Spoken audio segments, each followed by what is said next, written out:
दोस्तों 2024 में आ 5 દિવસે રોટલી ન બનાવો તો વધુ સારું રહેશે। दोस्तों 2024 શરૂ થઈ ગયું છે અને 2024 માં દરેક પોતાના જીવનમાં સુખ, સમૃદ્ધિ અને ઉત્પત્તિ ઈચ્છે છે, ત્યારે આવા કામ બિલકુલ ન કરવા જોઈએ જેનાથી તમારી પ્રગતિમાં વિઘ્ન આવે અને ધનહાનિ થાય। અને 2024 માં કેટલાક એવા દિવસો આવશે કે જ્યારે તમારે રોટલી ન બનાવવી જોઈએ અને તે દિવસે ચૂલા પર રોટલી માટે તવો ચડાવવાને અશુભ માનવામાં આવે છે। અને જ્યોતિષ શાસ્ત્ર મુજબ હિન્દુ ધર્મમાં માતા લક્ષ્મીના વ્રત અથવા તો તહેવારોના દિવસે રોટલી બનાવવામાં આવતી નથી। આ સિવાય પિતૃપક્ષમાં શ્રાદ્ધ વાળા દિવસે પણ તવો ચડાવવાને વર્જિત માનવામાં આવે છે અને આ દિવસે સૂકું ભોજન બનતું નથી, તવાને ઠંડો રાખવામાં આવે છે। તો ચાલો જાણીએ કે 2024 માં કયા દિવસે રોટલી ન બનાવવી જોઈએ।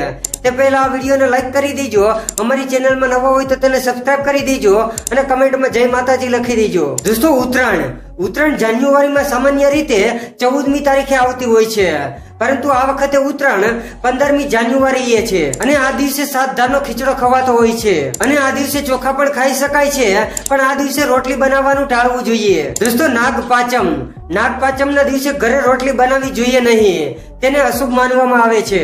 એવી માન્યતા છે કે નાગપંચમીના દિવસે તવાને આગ ઉપર મુકાતો નથી અને નાગપંચમીના દિવસે નાગદેવતાની પૂજા થાય છે અને તવાને નાગદેવનું સ્વરૂપ માનવામાં આવે છે। દોસ્તો શીતળા સાતમના દિવસે વાસી કે ઠંડુ ખાવાનો ભોગ શીતળા માતાને ધરવામાં આવે છે અને શીતળા સાતમના દિવસે ઘરમાં ચૂલો નથી સળગતો અને આ દિવસે શીતળા માતાને ચડાવવામાં આવેલા પ્રસાદ જ ગ્રહણ કરવામાં આવે છે, કારણ કે શીતળા સાતમના દિવસે રોટલી બનતી નથી, તાજું ખાવાની મનાઈ હોય છે। દોસ્તો શરદ પૂનમના દિવસે રોટલી ન બનાવવી જોઈએ।